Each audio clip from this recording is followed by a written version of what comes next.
Metendo o nariz no filme alheio. Bem-vindos, amigos do Faro Frame. Hoje é um dia especial, dia de entrevista. Em parceria com o pessoal do Desbravando Capitais, eu estou em Natal, a capital do Rio Grande do Norte. E hoje é um dia especial que nós estamos buscando conversar com cineastas e produtores de audiovisual das capitais do Brasil. E hoje é dia de entrevista com Atos Muniz, que é aqui o nosso convidado. Atos Muniz, ele é um diretor, roteirista, envolvido na arte de audiovisual. E uma coisa interessante que eu encontrei no perfil de LinkedIn dele, que ele se define como um profissional de economia criativa. Então eu queria começar por aí, Atos. Fala pra mim, o que é um profissional de economia criativa? Cara, o profissional de economia criativa é um cara que está envolvido com um bocado de coisa. Acho que essa denominação, ela está muito presente desde a minha formação, né? Sim. Eu começo na TV, mas eu não fico só na TV. Eu fiz assessoria de imprensa, aí na assessoria de imprensa a gente acabou indo trabalhar com produção de evento, então, e paralelo a isso o audiovisual continuava, depois virei produtor artístico de banda, o tempo que eu morei na Bahia, um cantor famoso, e eu acho que é muito mais isso, a coisa da criatividade, ela permeia, né? Vários âmbitos, vários nichos, então a gente sempre está pensando em algo novo, independente de onde você esteja atuando, né? Seja dentro do audiovisual, seja no evento, seja na produção artística, e enfim, eu acho que eu sou esse cara, esse camaleão, eu gosto de dizer que eu sou igual a água, né? O Bruce Lee tem uma frase muito bacana que ele diz: a água se adequa a qualquer lugar, e de fato, né? Se ela colocar num quadrado, ela fica quadrada. Se colocar num redondo, ela fica redonda. Então ela vai se adequando, por exemplo, como um rio que corre nas pedras, ele se adequa. Então ele segue o fluxo dele, depende dos obstáculos. Eu tô muito próximo dessa coisa aí, sacou? Que legal. Eu entendi que você tem essa gama de trabalho com TV, de publicidade, direção, roteirista. Você atua em Natal, Rio Grande do Norte, mas já atuou em outras regiões também, já. Né? Na verdade, hoje eu tô sediado em Natal, né? Moro em Natal, mas já trabalhei praticamente no Nordeste em si, fixo aqui na Bahia. O fato do que a gente faz, para mim hoje não tem mais dimensão limite, né? No sentido de, porque eu moro em Natal, não posso... Não, eu moro em Natal, mas trabalho na Bahia, trabalho no Rio, trabalho em São Paulo, aonde tiver trabalho, a gente vai, sabe? Claro. Graças a Deus o avião existe, né? Então, facilita a nossa vida para ir para qualquer lugar, assim. Não que não vá só de avião, até de ônibus, de jegue, qualquer coisa a gente vai. Sim. O audiovisual, para mim, ele é uma arte hoje que no sentido operacional da coisa, não existe limite, né? Tanto que vários colegas nossos também acabam sempre residindo em algum lugar, mas trabalhando em outro. E esse network, ele é fluido, né? E eu posso dizer que desses 18 anos que eu completo agora em agosto, de profissão, passando por várias, da frente da câmera para a parte de trás, né? Eu comecei como apresentador de televisão e depois eu fui para a produção. E dela migrei para a direção depois de cursos técnicos e tudo mais. Eu já conheci boa parte desse país, assim. A única coisa gringa que eu fiz foi atravessar a ponte da amizade lá de Foz do Iguaçu para Paraguai, numa folga que a gente teve numa série que a gente fez lá agora recentemente. Eu acho que a gente tem que começar a valorizar os nossos lugares, as nossas origens. E eu aprendi isso também dentro da perspectiva do showbiz. Quando eu fui produtor artístico de banda, eu tinha entendido um movimento que nos anos 90 era muito eixo, Rio-São Paulo. Então grandes artistas saíam do Nordeste, vou dar um exemplo do Axé Music, né? Porque era o tipo de música que eu trabalhava. E saía de Salvador e ia morar em Rio e São Paulo, porque a mídia lá é mais forte, porque as oportunidades são maiores, porque os maiores programas de televisão que os artistas apresentavam estão lá. E isso criou um êxodo, né?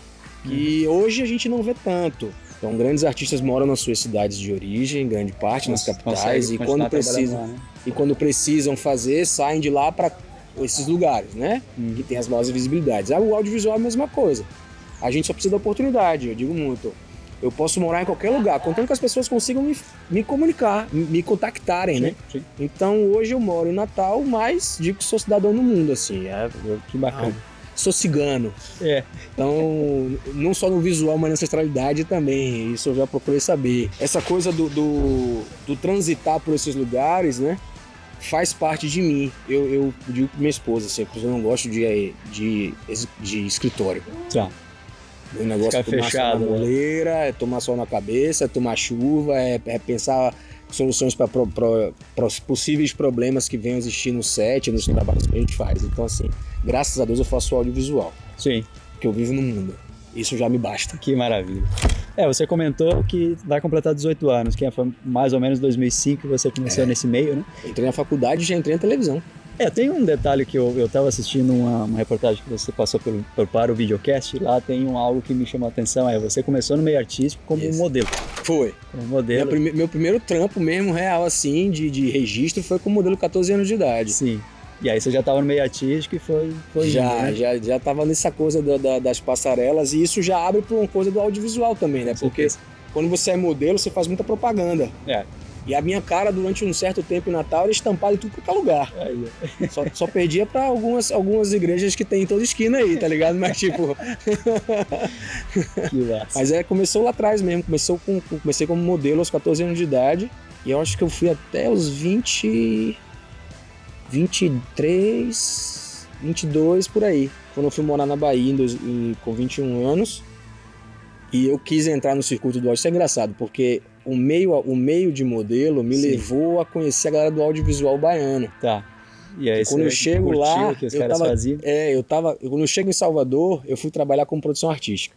Mas aí, se nas folgas a gente não viajava, então eu preciso fazer essa grana girar de alguma forma. Então eu comecei a procurar agências de modelo, porque eu ainda tava com um porte legal, ainda era novinho, né? Menino novo.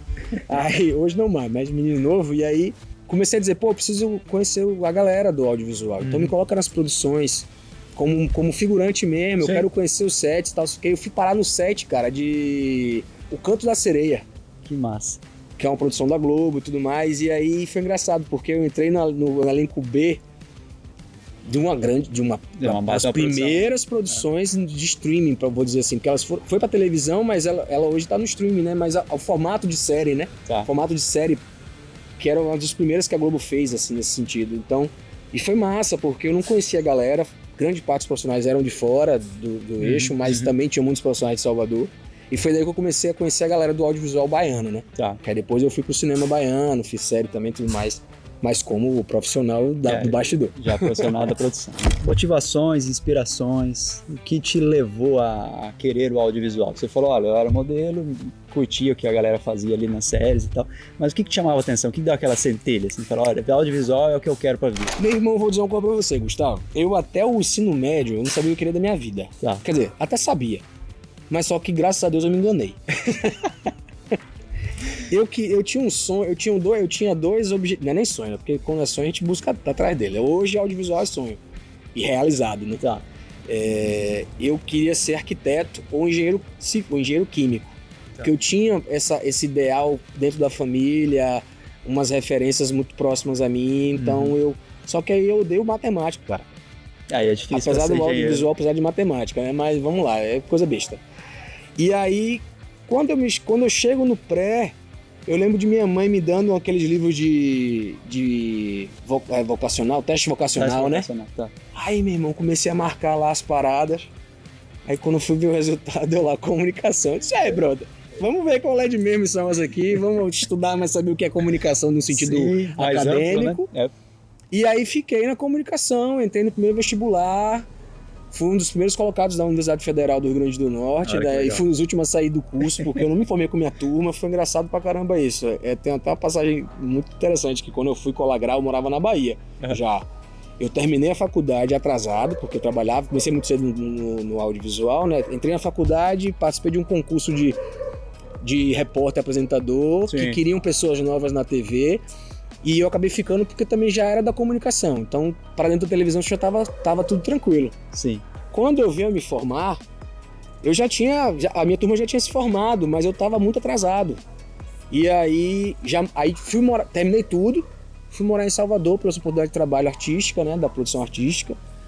E um belo dia eu disse, cara, eu preciso voltar em Natal buscar meu canudo. Porque eu não colei grau ainda, né? Preciso colar grau. Aí marquei, voltei, colei grau, aí foi... Na mesa tava o chefe de curso, né, os coordenadores de curso, aí tava enfim, uma representante da reitoria lá, e foi engraçado que o professor falou assim, hoje é um momento muito especial. Nós estamos formando o patrimônio imaterial da UFRN. Nosso querido aluno turista, Atos Muniz, está se formando. Eu disse, pô, velho, sacanagem. Colocando nos altos, né? Sacanagem. Não, eu não tô... E outra, as formações que eu tenho, eu não tô em nenhuma placa, velho. Você procurar na Federal, eu não tô em canto nenhum lá, tá ligado? Tipo assim, só existe no próprio diploma e nos registros que são administrativos, né? Por em teoria, você sou tá quase lá ainda, fantasma, tá ligado? No fantasma. Não, mas tipo, é verdade, gente, me formei, tá ligado? Teu diploma, tá assim. Mesmo com todos esses processos todos de algumas dificuldades, eu fui pai muito novo também, então isso acaba que reverbera para a responsabilidade de chegar antes, né? Sim. Então, com a profissão não foi diferente. Então eu pensava muito em me manter trabalhando, porque tinha que dar de alguma forma, entender essa contribuição familiar, vou dizer assim, né? E eu não troco hoje, sou muito honesto com você. Eu não troco a minha experiência e formação, mesmo sendo tardia, no sentido de não foram nos 4 anos e meio de faculdade, demorou um pouco mais, por nenhuma outra, sabe? Eu acho que, não desmerecendo os meus colegas de faculdade, porque são grandes amigos meus, hoje eles estão todos no jornalismo, e graças a Deus eu não fiquei no jornalismo, porque eu acho muito monótono, tá ligado? Apesar de ser muito diverso diariamente. É que tem vários formatos, né? Mas eu não sou esse cara, o que você faz no audiovisual... cabeludo, barbudo, brinco. Imagina eu na bancada. Olá, boa noite, tudo bom? Não dá, né? Não funciona. A não ser que você fizesse aqueles programas antigos da MTV lá, que era... tinha um João Gordo, aquela turma funcionaria. Mas eu saí lá do áudio, do áudio não, saí do vídeo muito rápido também, assim. Foi o tempo, acho que o tempo que eu fiquei na frente da câmera foi um tempo muito importante. Porque hoje, enquanto diretor, eu utilizo todas as técnicas que eu utilizava como apresentador para dirigir os meus apresentadores e apresentadoras. Sim. E atores e por aí vai, entendeu? Então, tudo que eu adquiri de conhecimento nesses anos todos, desses 18 anos que eu estou completando, eles são hoje fundamentais para mim, assim, sabe? A bagagem que você foi adquirindo, você vai implementando. Você estava lá naquela ponta, né? Não é algo que você estudou na teoria só. Exatamente. Não, a faculdade, eu digo muito hoje, para quem faz audiovisual, você não se forma na faculdade, você se forma no set, né? E eu até brinco, é chão de fábrica. Sim. Tem muito moleque hoje que está na faculdade, eu digo isso porque eu já fui dar algumas aulas, participar de algumas aulas como palestrante e tudo mais, na própria Federal mesmo, daqui do Rio Grande do Norte, que alguns professores continuam sendo professores lá ainda, da minha época que eu estudava, e alguns acompanham o meu trabalho, e eu percebo que continua ainda sendo no mesmo modo operandi, sabe? Assim, os moleques saem da graduação, saem sem saber o que é profissão, quanto custa o trabalho de cada um, né? Como se portar no set. E audiovisual, ele é fábrica mesmo, ele é técnico, do começo, da ponta a ponta, sabe? Então você precisa saber como funciona estar num set, como se comportar no set, né? E como fazer aquilo funcionar. Porque uma equipe de audiovisual é uma engrenagem. Exato. Se um falhar, o resto todo falha. E é uma equipe enorme, né? Não depende só de um, 2, 3, 4. Muito. Tem um comandante lá, que é o tal do diretor, né? Que dizem que é uma coisa bacana, mas não é não. Eu digo que é a pior função de todas, e realmente é. Porque você assume todos os BOs, e se o filme for bom é culpa sua, beleza, o louro é legal. Mas se o filme for ruim, você não trabalha mais. Vai levar nas costas. Entendeu? Então, assim, a galera tem que entender, e eu vejo muito disso, assim. A gente não tem essa formação apta da universidade. Eu sou um cara crítico, apesar de defender que sim, façam faculdade, tem que ter a formação acadêmica, né? Porque a teoria ela é muito importante para a prática. Não adianta você só ter prática e não saber por que você faz aquilo. Quem é o teórico que criou tal coisa para aquilo que você utiliza hoje? Você tem que saber o porquê que aquilo... Por que o plano é plano, por que o movimento existe, por que faz aquilo. Porque tudo é conceito, e o conceito vem da teoria, não é da prática. As formas de linguagem foram se transformando, você tem vários precursores com isso, né? Mas você pode até querer inventar o seu, mas aprenda o antes. Não inventa mais a roda não, cara. Mas aprenda o anterior, né? Não, você tem que saber, você respeitar os mais velhos, eu digo muito isso, né? Então você tem que olhar lá para trás primeiro para saber, eu faço isso por quê? Exato. Né? Isso aqui existe por tal coisa. Então, se isso existe, eu não estou criando nada. Ela só é repaginada. Sim. Tem pessoas que vieram antes seu viés, e implementaram. O cinema existe hoje por causa da fotografia. É. A fotografia existe por causa das artes plásticas. As artes plásticas existem por causa das pinturas rupestres, ou seja, é gradativo a evolução, né? Então, se a pessoa não sabe disso, ela vai ficar lá voando. Eu executo. Aí vira só um apertador de botão, que eu digo muito. O cara só aperta botão, mas não sabe o que fez. E diz pra mim, como é o seu modus operandi hoje? Você estava falando, né, do seu modus operandi. Hoje você trabalha com apoio privado, você tem apoio de editais, por exemplo, apoio público, como que funciona a sua dinâmica? Eu hoje, meu carro-chefe ainda hoje continua sendo a mão de obra, né? De direção. Mas a gente já está trabalhando já tem algum tempo como empresa também, então assim, mais voltado para produção de conteúdo independente. Então a gente já faz algumas parcerias com produtoras grandes, das quais eu faço direção, né, como prestador de serviço, mas hoje a gente está indo muito mais para essa coisa mesmo de buscar esses aportes em leis estaduais, leis municipais, e quando há a possibilidade de uma possível parceria com a produção, a gente vai para os federais, porque para atingir a Ancine, já que é o maior aporte financeiro que o audiovisual tem, o cinema, você precisa ter produtoras com porte nível 2, no mínimo, para poder atingirem aqueles editais. Hoje, basicamente, o meu trabalho se restringe à mão de obra. Então, eu sou diretor contratado para executar séries, filmes, o que tiver. Mas a gente também começou a operar como produtora nesse sentido também, apesar de não ter estrutura. Mas acabo eu assumindo como direção, né? Porque muitas vezes há essa coisa de procurar, porque também é diretor. E as coisas estão acontecendo. Eu vi no LinkedIn, você mencionou, tem a Tendendê Produções. Isso, essa produtora é a sua produtora? Não, a Tendendê é uma produtora que já tem 25 anos de mercado. Legal. Ela é baiana. É um grupo econômico, na verdade. Ela tem outras empresas dentro que também executam vários projetos, e eu sou um diretor da casa. Entendi. Eu trabalhei na Tendendê, a minha história começa na Tendendê como produtor. Fui seletista na casa e tudo mais. Tempos depois eu saio, né, e me torno freelancer, vou pro cinema baiano, vou trabalhar com outra galera da Bahia, e aí volto para Natal. Nessa volta, precisavam de mão de obra aqui, me pediram indicação, eu falei que tinha como suportar, e depois em diante a gente continua. São 10 anos de trabalho já essa brincadeira. A Tendendê é uma produtora, inclusive recentemente reconhecida pela Expocine como a maior produtora de conteúdo audiovisual dos últimos anos. Então ela está em ascendência, assim, né? Ela pertence a Vânia Lima, que é a CEO da Tendendê, e são mais 4 sócios: Cláudio Antônio, Taguaí Tayuci, e Bruno Ramos e Kate Souza, né? Kate, ela faz parte da APAN, que é a Associação de Cinema Negro. Bruno, e ela é gestão de projetos especiais da casa, da executiva. Bruno Ramos, ele é o diretor de produção da casa. Taguaí, a gestora de pós-produção. Cláudio Antônio, diretor técnico e diretor fotográfico da empresa. E Vânia Lima, diretora geral de conteúdo e CEO do grupo econômico, né? E eu sou um diretor de casa. Peço serviço para meus amigos. E só meus amigos, depois de muitos anos, são 10 anos essa relação que a gente tem.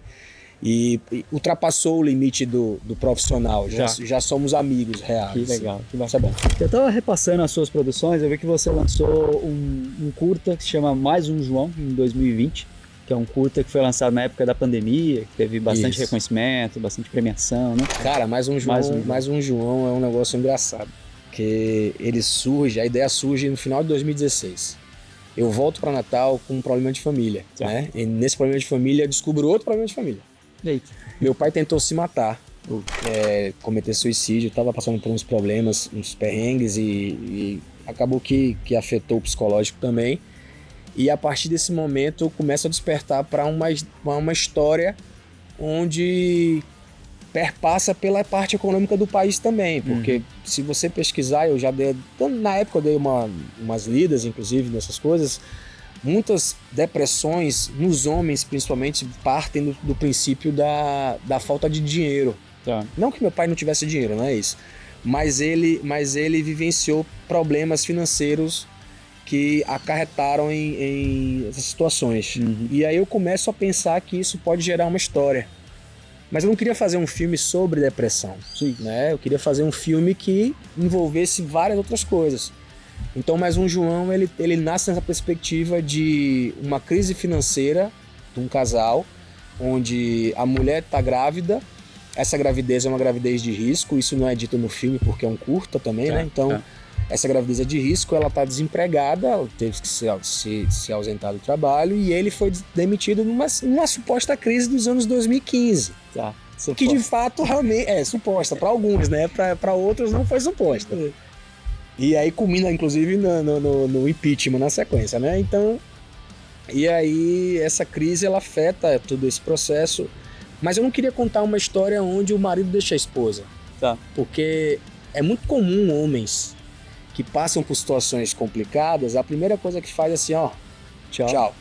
E larga a mulher com o filho, né? E a gente sabe que isso não é legal. Então eu não quis contar essa história dessa forma. O primeiro tratamento, inclusive, tá nesse formato, tá nesse escopo de história. Mas depois eu fui amadurecendo ele teve 5 tratamentos e terminou na história que a gente contou. E aí esse cara, nesse desespero, acorda de um pesadelo onde ele se mata. Eu trouxe o suicídio do meu pai para dentro da história com ele tendo um pesadelo. E aí essa história começa a se desenrolar a partir daí, que ele acorda de madrugada do pesadelo, vai tomar um café na madrugada e percebe que não tem nada em casa e o que tem deixa pra esposa, toma um café amargo e vai buscar um trabalho. E encontra a possibilidade no universo informal, vendendo balinha. Nessa época eu fazia mestrado, estava como aluno especial de mestrado. E quando eu comecei a levantar essa história, eu falei, preciso voltar a andar de ônibus, porque meu João precisa ter uma coisa mais real. Mais real. Falei, eu vou aproveitar, vou voltar a andar de ônibus. Aí comecei a ir para a faculdade de novo, no ônibus normal, no coletivo normal da cidade, e pegava o circular da UFRN, que até hoje existe. E aí eu comecei a enxergar na catraca João que também podia ser Maria, nesse sentido de né, homens e mulheres, e crianças, adolescentes. E aí essa história começou a crescer, porque eu fazia, cara, será que ele toca? Será que ele é um ator? Será que, sei lá, qualquer coisa que ele poderia fazer para suscitar essa grana, né? E aí teve um dia que um rapaz parou na catraca, pediu auxílio para poder passar e vender a bala dele. Tá. Falei, aí, ó. A história vira por aí. E aí João é a mesma coisa, ele entende, alguém ajuda, ele não ajuda, depois ele se coloca no lugar e ninguém ajuda, e no final ele ajuda, sabe? Então tem essas reviravoltas do personagem para entender esse lugar que é muito real. E aí quando foi em 2016 até 2019, eu fiquei nessa coisa de entender esse roteiro. Criar essa coisa toda, né? Dentro de um tempo de 20 minutos, com créditos, porque também tem isso, não ficar maior você não roda em festivais, tem no mínimo 15 e por aí vai, assim, né? Dos que a gente queria atingir. Quando foi em 2020, eu tava filmando uma série que é Cícero, pra TV aberta. Sim. E a gente volta na campanha de 2020, quando eu filmando Cícero, a pandemia entra, a gente estaciona todas as gravações. Eu tava no Ceará, quase não volto pra casa, inclusive. Caramba. Porque foi uma loucura, um pandemônio. Eu tive que ir pra São Paulo, no meio do olho do furacão, e todo mundo tossindo, feito louco, porque a gente não tinha máscara, não tinha álcool, não tinha nada. Não tinha, né? A máscara não existia. Não é? Enfim, coisas nesse sentido, né? E aí, aí na campanha de 2020, que eu dirigi a campanha de prefeito em Natal, a gente já tinha agendado as gravações, eu pedi licença da campanha 2 dias que não tinham gravações e filmei. Tá. E o desafio de filmar mais um João foi filmar um filme sem máscara, porque se a gente coloca máscara a gente datava o filme, e eu não queria datar o filme, e aí começa um processo de logística de entender como filmar sem ninguém adoecer. Porque não tinha vacina, não tinha nada. E aí, além disso, filmar sem mostrar as pessoas na rua de máscara. Isso é complicado. E aí aí eu volto para a parte técnica da direção. Tá. Porque eu vou pensar plano a plano. Como diretor de cena e como diretor de fotografia, né? Que a fotografia ficou a cargo de um colega nosso, de um amigo nosso. Mas eu fiz um exercício técnico para isso, né? Sim. Como filmar sem mostrar as pessoas na rua, porque eu filmei no centro de Natal.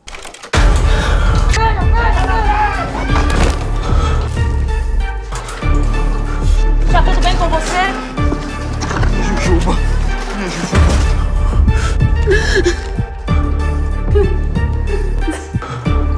Como é seu nome?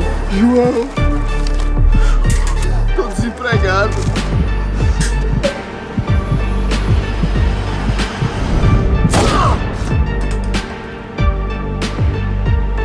Mais um João, acordo cedo e vou pra luta. Mais um João, de segunda a segunda tô na labuta. Mais um João, que só queria ser feliz. Seria milionário se comprasse cicatrizes.